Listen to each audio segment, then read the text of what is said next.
Hello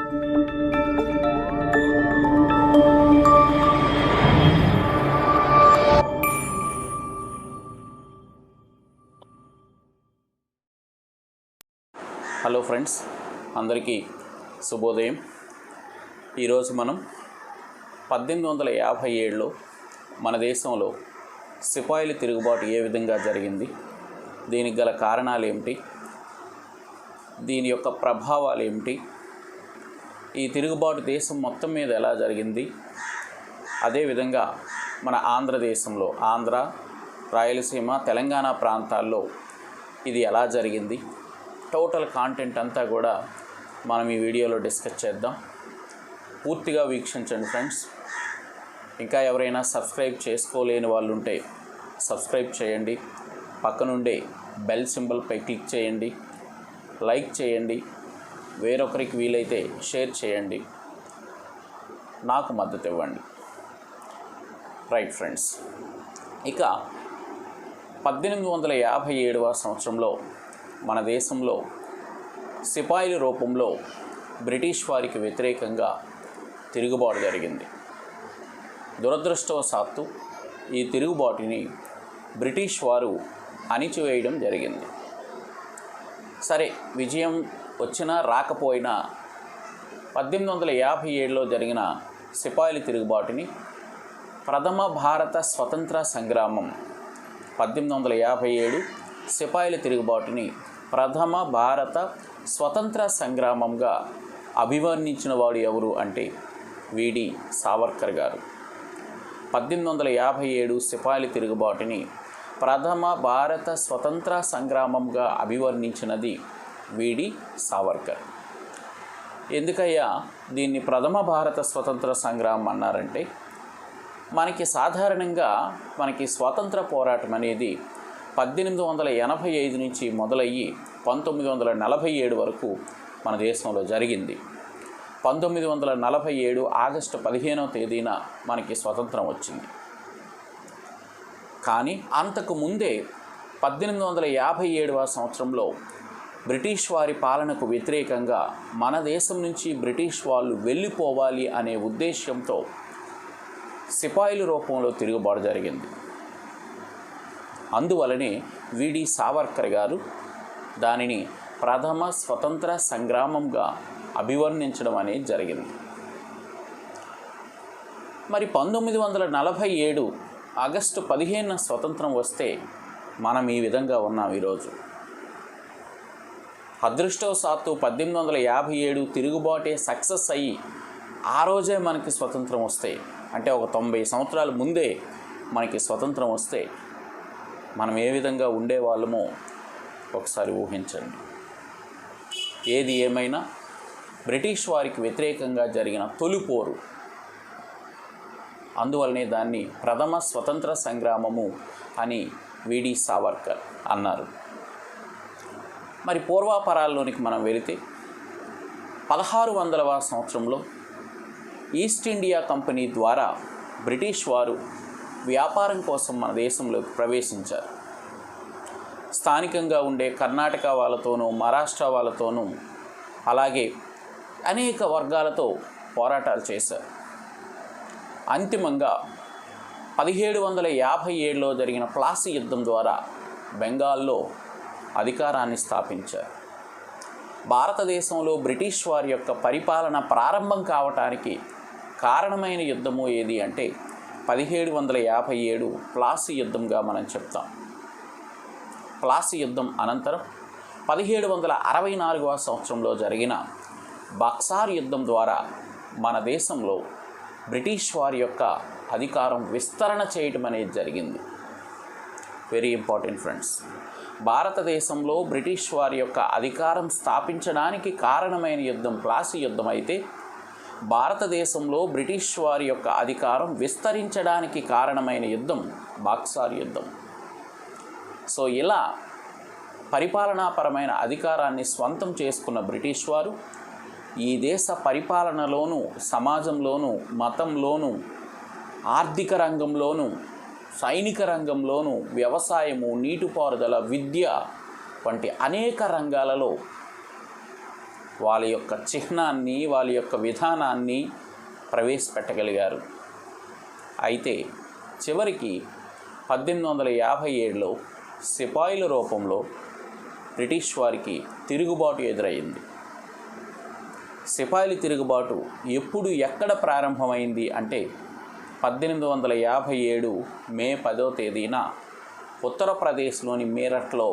very important friends, సిపాయిల తిరుగుబాటు ఎప్పుడు ఎక్కడ ప్రారంభమైంది అంటే 1857 మే 10వ తేదీన ఉత్తరప్రదేశ్ రాష్ట్రంలోని మీరట్లో సిపాయిలందరూ కూడా ఏకమయ్యి బ్రిటిష్ వారి యొక్క జైలు కారాగారం మీదకి దాడి చేసి బందీలుగా ఉండే 85 మంది విప్లవ ఖైదీలని, సిపాయిలని విడిపించి 1857 మే 11వ తేదీన ఢిల్లీకి వెళ్తారు.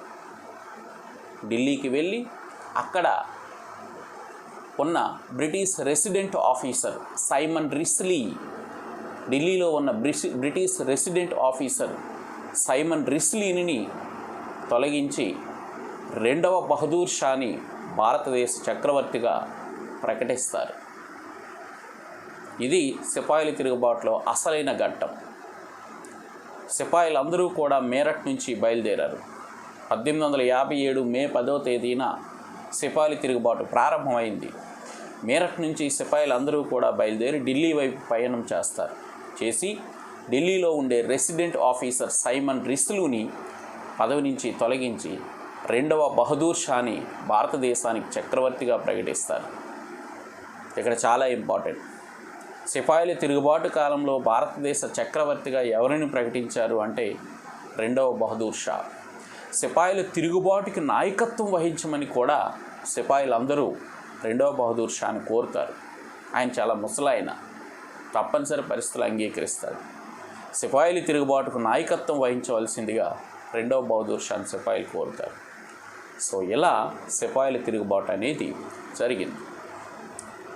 మరి ఇది ఎలాంటి పరిస్థితుల్లో జరిగింది, ఎందువలన జరిగింది, ఎలా ప్రారంభమైన సిపాయిల తిరుగుబాటు యొక్క గమనం ఏ విధంగా నడిచింది అనేది మనం ఒకసారి చూస్తే అనేక కారణాలు ఉన్నాయి.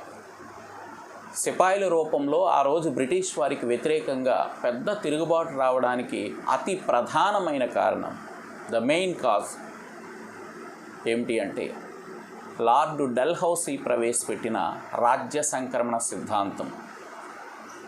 రాజ్య సంక్రమణ సిద్ధాంతం, డాక్ట్రిన్ ఆఫ్ లాప్సీ అంటారు. రాజ్య సంక్రమణ సిద్ధాంతాన్ని డాక్ట్రిన్ ఆఫ్ లాప్సీ అని కూడా పిలుస్తారు. రాజ్య సంక్రమణ సిద్ధాంతాన్ని ప్రవేశపెట్టిన గవర్నర్ జనరల్ ఎవరంటే లార్డ్ డల్హౌసీ. మరి ఇంతకీ డల్హౌసీ ప్రవేశపెట్టిన రాజ్య సంక్రమణ సిద్ధాంతం అనేది సిపాయిల తిరుగుబాటుకి ఏ విధంగా కారణమైంది, ప్రధాన కారణం అదే అనేది మనం చూస్తే మన దేశంలో అనేక స్వదేశీ సంస్థానాలు ఉంటాయి. దాదాపు 560 60కి పైగా స్వదేశీ సంస్థానాలు ఉంటాయి. వీటిని 3 కేటగిరీలుగా డల్హౌసీ వర్గీకరిస్తాడు. వైశాల్యపరంగా, ఆదాయం పరంగా, జనాభా పరంగా పెద్దగా ఉండే స్వదేశీ సంస్థానాలు వారికి సంతానం లేకపోతే వాళ్ళు ఎవరినైనా దత్తత తీసుకోవచ్చు. ఇక రెండో కేటగిరీ స్వదేశీ సంస్థానాలు, ఇవి వాటికంటే కొంచెం వైశాల్యంలోనూ, జనాభాలోనూ, ఆదాయంలోనూ చిన్నవిగా ఉంటాయి.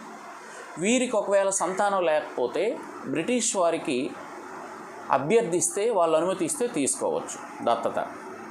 ఇక మూడో కేటగిరీలో చిన్న స్వదేశీ సంస్థానాలు అన్నమాట, మన దేశానికి సంబంధించి చిన్న చిన్న సంస్థానాలు. వీళ్ళకి ఒకవేళ సంతానం కానీ లేకపోతే వీళ్ళు దత్తత తీసుకోరాదు. ఒకవేళ బ్రిటిష్ వారిని వక్రీకరించి ఎవరైనా దత్తత తీసుకుంటే వాళ్ళ రాజ్యాలని మాలో కలుపుకుంటాము అని చెప్పి డల్హౌసీ రాజ్య సంక్రమణ సిద్ధాంతాన్ని తీసుకొస్తాడు. మరి ఇలా సంతానం లేక దత్తత తీసుకున్న కొన్ని రాజ్యాలని డల్హౌసీ రాజ్య సంక్రమణ సిద్ధాంతం ద్వారా బ్రిటిష్ వారు కలిపేసుకుంటారు. అలా రాజ్యాల్ని కోల్పోయిన స్వదేశీ రాజులు సిపాయిల తిరుగుబాటులో సిపాయిలకి చేదోడు వాదోడుగా ఉండి ఉద్యమంలో కీలక పాత్ర పోషిస్తారు. మరి అలా రాజ్యాల్ని కోల్పోయిన రాజవంశాలు ఏమిటి అంటే వెరీ ఇంపార్టెంట్ జోన్. 1848లో సతారా, 1848లో సతారా, 1849లో సంబల్పూర్, 1849లో సంబల్పూర్, 1850 ఉదయపూర్, 1850 ఉదయపూర్, 1853 ఝాన్సీ, 1853 ఝాన్సీ, 1854 నాగపూర్, 1854లో నాగపూర్, 1856 అవధ్ లేదా అయోధ్య. ఇలా ఈ స్వదేశీ సంస్థానాలని బ్రిటిష్ వారు స్వాధీనం చేసుకుంటారు. మరి రాజ్యాల్ని కోల్పోయారు, ఆస్తుల్ని కోల్పోయిన స్వదేశీ రాజులు సిపాయిలకి చేదోడి వాదోడిగా ఉంటూ తిరుగుబాటులో కీలక పాత్ర పోషించడం అనేది జరుగుతుంది.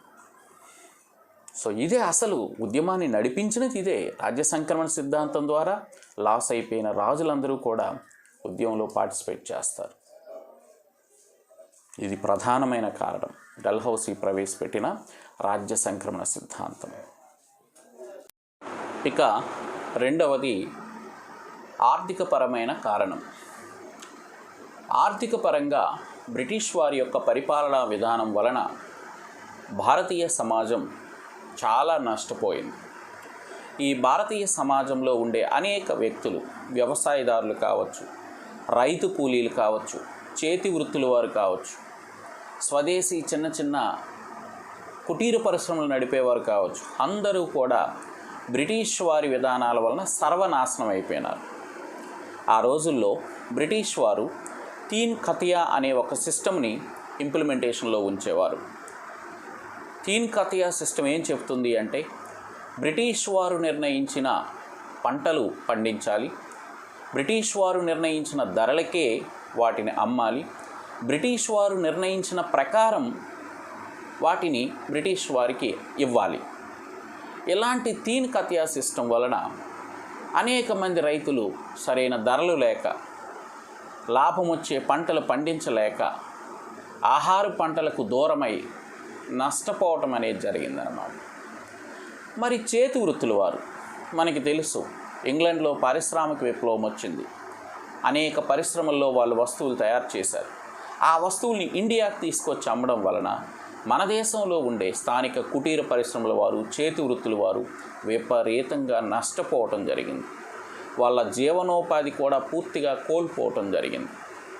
సో ఇలా ఆర్థిక వ్యవస్థ చిన్నాభిన్నమైంది. మరి ఇక భారతదేశ మత విధానంలో కూడా బ్రిటిష్ వారు చొచ్చుకుపోయారు. ఎప్పటి నుంచో ఈ దేశంలో హిందువులు, ముస్లింలు రెండు కళ్ళు వంటి వారు. అటు ముస్లిం మత సాంప్రదాయాలను, ఇటు హిందూ మత సాంప్రదాయాలను వీళ్ళు ఉల్లంఘించడం జరిగింది. క్రైస్తవ మతాన్ని తీసుకొచ్చి బలవంతపు మత మార్పిడులకు ప్రోత్సహించారు. ఎప్పుడైతే బలవంతపు మత మార్పిడులకు పాల్పడ్డారో అటు హిందువులు, ముస్లింలు ఇరువురు కూడా బ్రిటిష్ వారి మీద అవకాశం కోసం ఎదురు చూశారు. ఇదే పనిలో భాగంగా బ్రిటిష్ వారు కొన్ని విధానాలు తీసుకొచ్చారు. అవి మన హిందూ సనాతనవాదులకు నచ్చలేదు. ఉదాహరణకి సతీ సహగమన నిషేధ చట్టం ద్వారా సతీ సహగమనాల్ని నిషేధించారు. ఇది ఒక విధంగా మంచిదే, కానీ భారతీయ సనాతన సాంప్రదాయాలకు విరుద్ధంగా బ్రిటిష్ వారు నిర్ణయాలు తీసుకున్నారు అని చెప్పి హిందూవాదులు కొంత ఇబ్బంది పడ్డారు. 1856వ సంవత్సరంలో వితంతు పునర్వివాహ చట్టం తీసుకొచ్చారు. అంటే విడోస్ మళ్ళీ రీమ్యారేజ్ చేసుకోవచ్చు. కానీ మన సనాతనవాదులకు అది నచ్చలేదు ఆ రోజు. సో ఇలాంటివి కూడా కొన్ని కారణాలు ఉన్నాయి బ్రిటిష్ వారిని వ్యతిరేకించడానికి. అలాగే విద్యా విధానంలో ఎప్పటి నుంచో మన దేశంలో మదర్సాల రూపంలో కానీ లేదా ఇతరత్ర గురుకులాల రూపంలో కానీ సంస్కృతంలో బోధన చేసి విద్యా విధానం ఉండేది, దేశీయ విద్యా విధానం ఉండేది. ఇలాంటి దేశీయ విద్యా విధానం స్థానంలో బ్రిటిష్ వారు మిషనరీల ద్వారా మిషనరీ పాఠశాలలు నెలకొల్పి ఆంగ్ల విద్యను బలవంతంగా ఇక్కడ బోధిస్తారు. ఆంగ్లం తెలిసిన వారికే ఉద్యోగాలు అంటారు. దీనితో ప్రజలు మరింత కోపోద్రిక్తులవుతారు. స్వామి విరజానంద అని చెప్పి నార్త్లో ఒక పీఠాధిపతి ఉంటాడు. ఆయనైతే సిపాయిల తిరుగుబాటు మే 10నే జరపాలి అని ముహూర్తం కూడా ఫిక్స్ చేసేస్తాడనమాట. స్వామి విరజానంద సిపాయిల తిరుగుబాటు మే 10వ తేదీ జరిగితే మంచిది, మీరు పోరాటం చెయ్యండి అని చెప్పి ముహూర్తం పెట్టిన స్వామీజీ ఎవరు అంటే స్వామి విరజానంద. అంటే ఇలాంటి స్వామీజీలు అందరూ కూడా, ఎందుకంటే హిందూ సనాతన ధర్మం మీద బ్రిటిష్ వాళ్ళు దండయాత్ర చేస్తున్నారు. ఇదొక రకమైన కారణం. ఇక మరొక రకం ఏంటంటే సైనికుల పరిస్థితి. బ్రిటిష్ వారి దగ్గర పనిచేస్తున్న సిపాయిల్లో 75% సిపాయిలు భారతీయులు. ఆ రోజుల్లో తినడానికి తిండి లేక కడుపు దారిద్ర్య పరిస్థితుల్లో అన్ని వర్గాల వారు కూడా సిపాయిలుగా బ్రిటిష్ వారి దగ్గర జాయిన్ అయ్యారు. ఈవెన్ బ్రాహ్మణులు కూడా. బ్రిటిష్ సైనికులతో పోలిస్తే భారతీయ సైనికుల పట్ల వివక్ష చూపేవారు. జీతాలు తక్కువ, ప్రమోషన్స్ ఉండేవి కాదు, కష్టమైన యుద్ధాలు వీళ్ళు చేయవలసి వచ్చేది. దీనికి తోడు సముద్రాల మీద యుద్ధాలు చేయమని బ్రిటిష్ వారు ఆదేశించేవారు. ఇది హిందూ పరంగా హిందువులు ఎవరూ కూడా గంగమ్మ తల్లి మీద యుద్ధాలు చేయడానికి ఇష్టపడరు.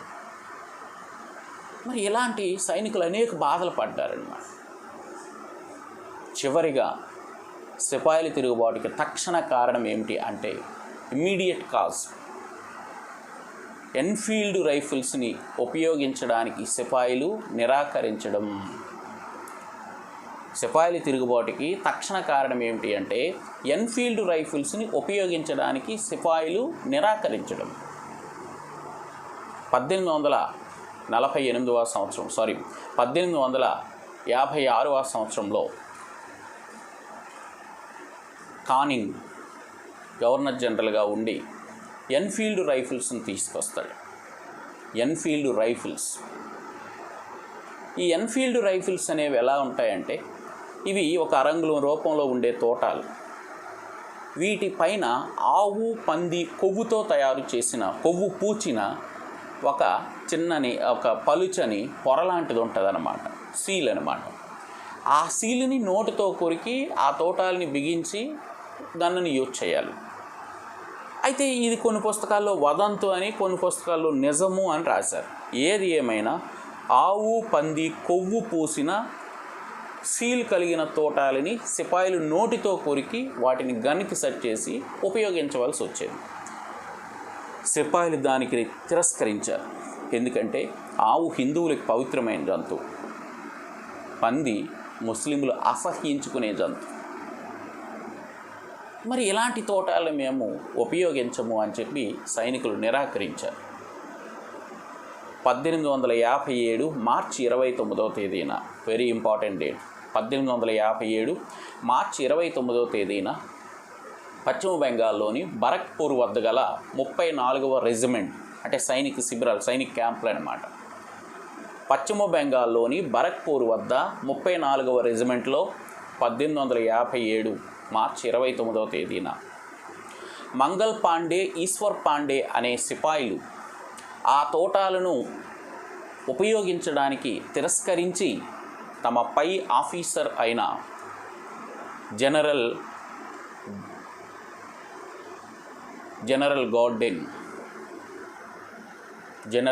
గోర్డెన్ను హతమార్చుతారన్నమాట. Very important friends. 34వ రెజిమెంట్ పశ్చిమ బెంగాల్లోని బారక్పూర్ వద్ద ఉంది. ఈ రెజిమెంట్లో ఉండే ఇద్దరు సైనికులు ఎవరంటే ఈశ్వర్ పాండే మరియు మంగల్ పాండే. ఈశ్వర్ పాండే, మంగల్ పాండే వీళ్ళిద్దరూ తోటాలను ఉపయోగించడానికి నిరాకరించి తమ పై బ్రిటిష్ ఆఫీసర్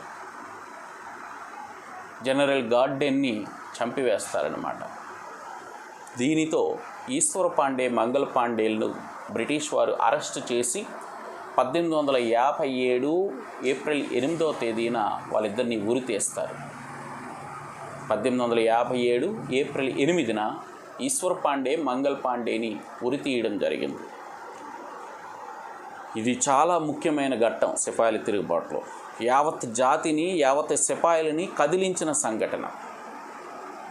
సో ఎప్పుడైతే మంగల్ పాండే, ఈశ్వర్ పాండే ఇద్దరూ కూడా ఈ తోటాలను ఉపయోగించడానికి వ్యతిరేకించారో, కొన్నాళ్ళు పోయిన తరువాత 1857 ఏప్రిల్లో ఉత్తరప్రదేశ్లోని మేరట్లో ఒక 90 మంది సైనికులు తోటాలను వ్యతిరేకించము అని చెప్పి, తోటాలని ఉపయోగించము అని చెప్పి బ్రిటిష్ వారికి తేల్చి చెప్పేస్తారనమాట. తేల్చి చెప్తే మేము ఇచ్చిన తోటాలని ఉపయోగించరా అనే కోపంతో బ్రిటిష్ వారు అందులో 85 మందిని అరెస్ట్ చేశారు. ఉద్యోగాల నుంచి తీసివేసి 10 సంవత్సరాలు జైలు శిక్ష వేశారు. ఈ సంఘటన 1857 ఏప్రిల్లో ఉత్తరప్రదేశ్లోని మీరట్లో జరిగింది. దీనికంటే ముందు బరక్పూర్లో జరిగిపోయింది ఒక ఇష్యూ. దాని తర్వాత 1857 ఏప్రిల్లో ఉత్తరప్రదేశ్లోని మీరట్లో 90 మంది సిపాయిలు తోటాలను ఉపయోగించము అని నిరాకరించడంతో అందులో 85 మంది ఉద్యోగాలు తీసివేసి 10 సంవత్సరాలు జైల్లో పెట్టేస్తారు. దీనికి వ్యతిరేకంగా సిపాయిలందరూ కూడా ఏకమవుతారు. ఏకమయ్యి 1857 మే 10వ తేదీన 1857 మే 10వ తేదీన అదే ఉత్తరప్రదేశ్ అదే మీరట్ నగరంలో జైల్లో బందీలుగా ఉండే తోటి సిపాయిలందరినీ కూడా విడిపిస్తారు. విడిపించి విప్లవ వీరులుగా పేరొంది అందరూ కూడా ఊరేగింపుగా వస్తారు. ఇది సిపాయిల తిరుగుబాటు ఆరంభమైన ఘట్టం. 85 మందిని అరెస్ట్ చేస్తారు కదా, అరెస్ట్ చేసిన 85 మందిని విడిపిస్తారు. ఎప్పుడు? 1857 మే 10వ తేదీన విడిపించి వాళ్ళంతా ఊరేగింపుగా ఢిల్లీ వైపు ప్రయాణిస్తారు. 1857 మే 11 మరుసటి రోజు ఢిల్లీకి చేరుకొని ఢిల్లీలో బ్రిటిష్ వారి తరపు నుండి రెసిడెంట్ ఆఫీసర్ సైమన్ రిస్లీని తొలగించి మొఘలు చక్రవర్తి అయిన రెండవ బహదూర్ షాని భారతదేశానికి చక్రవర్తిగా తమ నాయకుడిగా పోరాటాన్ని నడిపించమని చెప్పి సిపాయిలు వేడుకుంటారన్నమాట. రెండవ బహదూర్ షాని భారతదేశ చక్రవర్తిగా నియమించడం జరుగుతుంది. సో ఈ విధంగా మీరట్ నుంచి ఢిల్లీ వైపు సిపాయిలు పయనిస్తారు. సో మరి 1857 సిపాయిల తిరుగుబాటు యొక్క గమనం అది ఎలా జరిగింది అనేది మనం ఇప్పుడు చర్చిద్దాము. సో మీరట్లో ప్రారంభమైన సిపాయిలు అందరూ కూడా ఊరేగింపుగా ఢిల్లీ వైపు వెళ్ళి 1857 మే 11వ తేదీన ఢిల్లీలో బ్రిటిష్ రెసిడెంట్ ఆఫీసర్గా ఉన్న సైమన్ రిస్లీని పదవి నుంచి తొలగించి భారతదేశ చక్రవర్తిగా రెండవ బహదూర్ షాని, మొఘలు చక్రవర్తి అయిన రెండవ బహదూర్ షాని ఎన్నుకున్నారు. మరి సిపాయిలందరూ కూడా ఢిల్లీలో రెండవ బహదూర్ షాని ఈ ఉద్యమానికి నాయకత్వం వహించమని కోరారు. కానీ రెండవ బహదూర్ షా 60 సంవత్సరాల వృద్ధుడు, నేను ముందుకు నడిపించలేను అని అంటాడు. అలాంటి సందర్భంలో రెండవ బహదూర్ షా తన సేనాధిపతి అయిన భక్త ఖాన్ని నాయకత్వం ముందుకు నడిపించమని కోరుతాడనమాట. సో ఇలా ఢిల్లీలో జరిగిన సిపాయిల తిరుగుబాటు పోరాటానికి నాయకుడు ఎవరు అంటే భక్త ఖాన్. గమనించాలండి, ఢిల్లీలో సిపాయిలందరూ బ్రిటిష్ వారి మీదకి తిరుగుబాటు చేస్తే ఆ తిరుగుబాటుకి నాయకుడు రెండో బహదూర్ షా సేనాని అయిన భక్త ఖాన్. మరి ఇలా ఢిల్లీలో సిపాయిలందరూ కూడా ఉధృతంగా పోరాటం చేసిన సందర్భంలో మరి బ్రిటిష్ వారు దీన్ని ప్రతిఘటించడం జరిగింది. బ్రిటిష్ సైన్యాలకు నాయకత్వం వహించిన వాడు ఎవరు అంటే జనరల్ హడ్సన్. ఈ జనరల్ హడ్సన్ నేతృత్వంలో సైన్యాలు రెండవ బహదూర్ షా కోట మీదకి దాడి చేస్తే ఆ దాడిలో రెండవ బహదూర్ షా భార్య జీనత్ మహల్తో పాటు ఆవిడ కుమారుల్ని కూడా చంపేస్తారు బ్రిటిష్ సైన్యాలు. సో బ్రిటిష్ సైన్యాలను ఎదిరించలేక రెండవ బహదూర్ షా తన చివరి కుమారుడైన జీవన్ భక్త్ని వెంటబెట్టుకొని మయన్మార్లోని రంగూన్కి పారిపోతాడనమాట. గమనించాలండి, రెండవ బహదూర్ షా తన కుమారుడైన జీవన్ భక్త్, అతని పేరు జీవన్ భక్త్, అతన్ని పట్టుకొని రంగూన్కి పారిపోతాడు. బ్రిటిష్ సైన్యాల చేతిలో రెండో బహదూర్ షా భార్య ఆల్రెడీ చనిపోయింది. జీనత్ మహల్ ఆమె కుమారులు చనిపోయినారు. ఇక చివరి కుమారుడైన జీవన్ భక్త్ తండ్రితో వెళ్ళిపోయినాడు అనమాట. ఎక్కడికి వెళ్ళిపోయాడు? రంగూన్, మయన్మార్లో ఉండే రంగూన్కి వెళ్ళిపోయినాడు. చివరికి 1862లో ఆ రంగూన్లోనే రెండవ బహదూర్ షా మరణించడం అనేది జరిగిందనమాట.